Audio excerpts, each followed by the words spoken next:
We are here to sentence the criminal imp, Blitzo. Please, sir, I want some more. What?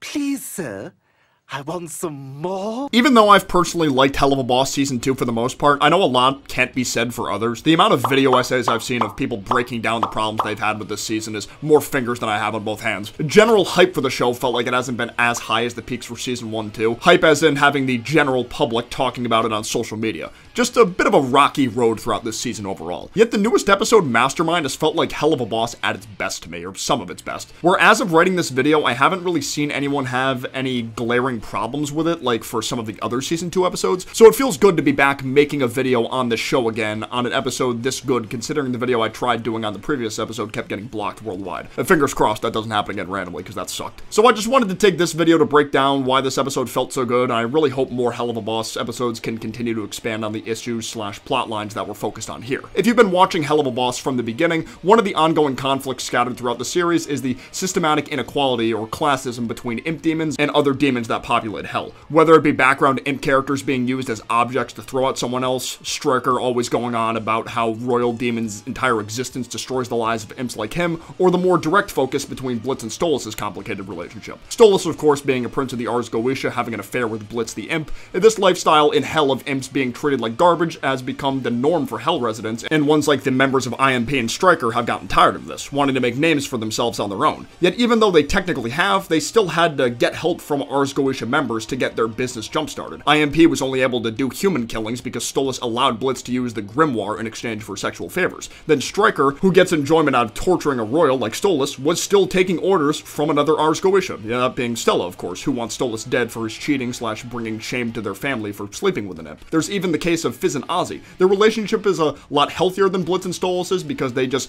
don't really give a damn about what others think and were able to transition their feelings much smoother than Stolas was. Yet their relationship still isn't really looked fondly upon by other high-ranking demons like Mammon. Regardless, it feels pretty clear that Helluva Boss has been intentionally laying the groundwork for these kinds of developments within Hell Society, all for these moments in Mastermind. So the episode opens with Andrelphus and Stella taking initiative to get Blitz and the rest of IMP executed for using Stolas' Grimoire to do their work on Earth. At first, I was questioning why they didn't just go for Stolas directly in this instance, but after watching more of the episode and pondering to myself, it kind of makes sense why they wouldn't. Going after Blitz here while making Stolas look like the victim was a solid way to go about keeping the status quo of imp staying at the bottom of Hell's food chain, while indirectly making someone like Andrelphus look even better, with him painting this narrative of him being the guy who wants to bring bad imps like Blitz to justice so he can have more power down the line. Andrelphus wanting power at the expense of Stolas is definitely his priority here, with the status quo part having more of a secondary effect, but still. The ones in charge of said trial were 6 of the 7 deadly sins, which was a very pleasant surprise. Considering the name of the season finale is Sinsmas, I was under the impression that would be the episode we'd be seeing these guys appear in. We take those though, we take those. Leviathan is this two-headed demon that bears a bit of a resemblance to the twins from Mammon's episode, which makes sense considering those two are from the Envy Ring, while Belphegor is some sheep-looking thing. Not sure if the intention here is they're a sheep because of that counting sheep saying when people fall asleep or not, but I'm gonna go with that for now because it seems fitting. With Satan taking the helm as the main judge of the trial. He looks about the way I expected him to from the silhouette we got in the Season 2 trailer. A big dragon-looking demon who's got the body of a musclehead. It checks out. What's funny is the seat Lucifer is supposed to be in is empty with a BRB sign on it, which means because Lucifer hasn't been around to really act on his hellish duties like that, you know, with being depressed and all, then focusing on his relationship with Charlie, Satan has become the de facto leader of the sins when it comes to keeping Hell's system in order. Everything about this trial really hammered in just how badly imps have it in Hell, and Andrelphus was allowed to tell his entire BS story about Blitz not only tricking Stolas into using the Grimoire, but framing him as the mastermind behind Stolas' assassination attempt. Blitz is never even given a chance to really plead his case here, literally having a magic muzzle put on him during his initial statements. The system is quite literally taking away his freedom of speech here because he's an imp. Even when Moxie tries to chime in, Satan himself tells him to pipe down. Not being taken seriously to start a business back in society and being a petty servant is one thing, but these guys' lives are on the line and not being taken seriously in any merit. As for the assassination being Blitz's idea, Andrelphus brings in Striker as a witness to reduce Blitz's credibility, claiming Blitz was the one who hired him to kill Stolas. It's honestly crazy and kind of hilarious how Stryker is becoming more of a hypocrite by the hour. Like, I understand he and Blitz have beef since Blitz didn't want to join Stryker's cause or whatever, yet Stryker continues to actively conspire with the class of demons he claims to hate. He was always doing that from the start of his character introduction, but the fact that he's doing it here in a trial that if Blitz lost would have made the imp race look worse by the end is completely against what he supposedly stands for. This episode made it crystal clear Stryker doesn't truly care about the liberation of imps from the upper class. As long as his giant ego can be fed at all times, then he's a happy camper. I feel like it would have been cool to see a scenario where Andrelphus throws Stryker under the bus as the mastermind behind Stolas' killing, making Blitz and Stryker guilty of one crime each, to show Stryker the error of his ways and conspiring with the very people he hates, and maybe a way to reconcile with the rest of the IMP crew. As for the sins, Beelzebub and Ozzy are the only ones to stand up for Blitz in court, which is very in character for them. These two were the only sins prior to this episode to have relatively positive experiences with Blitz. They know he's not the guy the court is painting him out to be, and were some of the only ones to want to listen to Blitz's testimony along with the other IMP members when put to a vote. A vote that was completely overruled by the rest of the demons in the audience. What's kind of depressing about this scene is it shows us the systematic mistreatment of imps isn't something that's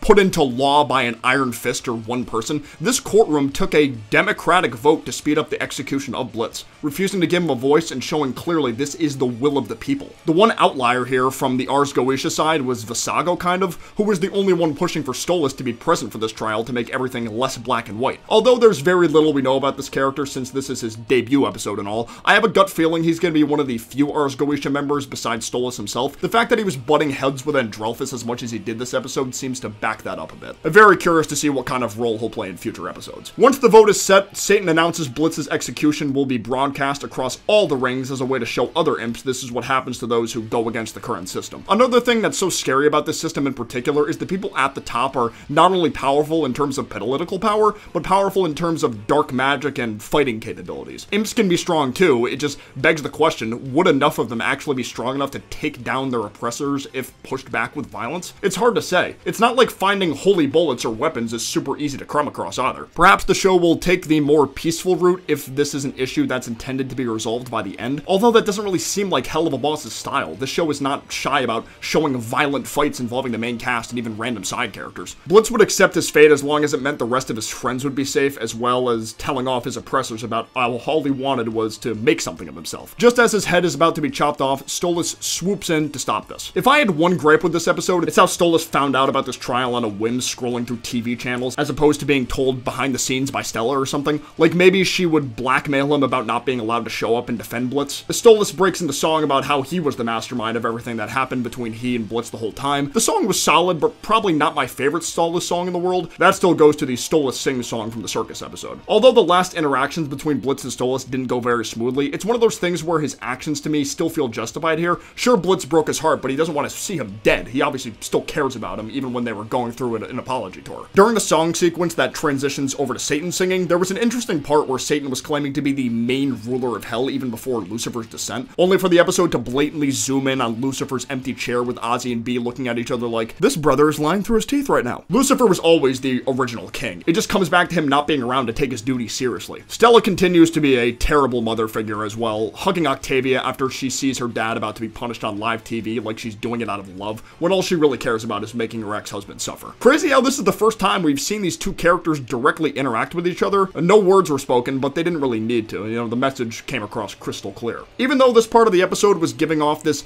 big suspenseful vibe, and I'm sure everyone else knew for a fact Stolas wasn't going to be killed here. Even if that ends up happening somehow, this episode would still be way too early for something like that. Regardless, the choice of Satan to keep him alive takes us even further down the rabbit hole of demon royalty getting special treatment. Obviously, Stolas doesn't deserve to die for a crime like this, but it's the fact that this implies high-ranked demons could get away with even worse crimes than this with little to no punishment. Andrelphus suggests Satan banish him and let him take over Stolas' responsibilities, at least for the next 100 years. Oh, mother...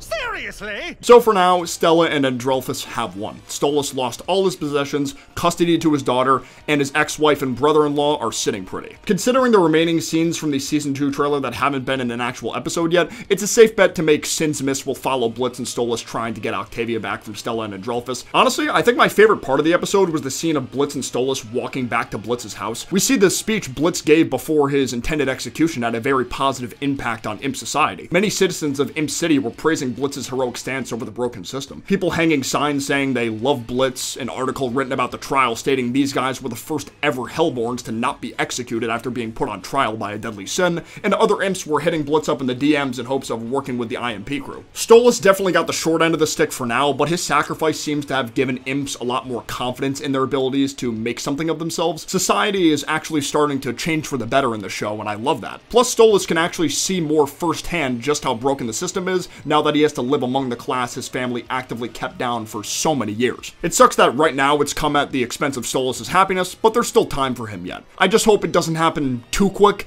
It would be kind of a bummer in my opinion if Andrelphus was completely dealt with, never to be seen again once Sidsmas airs. I'd prefer if he got to stick around a little bit longer because I like him a lot even though he's a scheming bastard. Enjoy horny jail. Let me know what you guys thought about this episode in the comments below and what you hope to see next. I'd love to know your thoughts. Huge thanks to my gold tier patrons, BFP4, Izzy Torium, Draconis, and London Morse. You guys' support really means the world to me. Don't be a stranger to leaving a like down below if you enjoyed this video and subscribing for more content like this in the future. But for now, I will see you guys next time. Peace out, take care, bye-bye.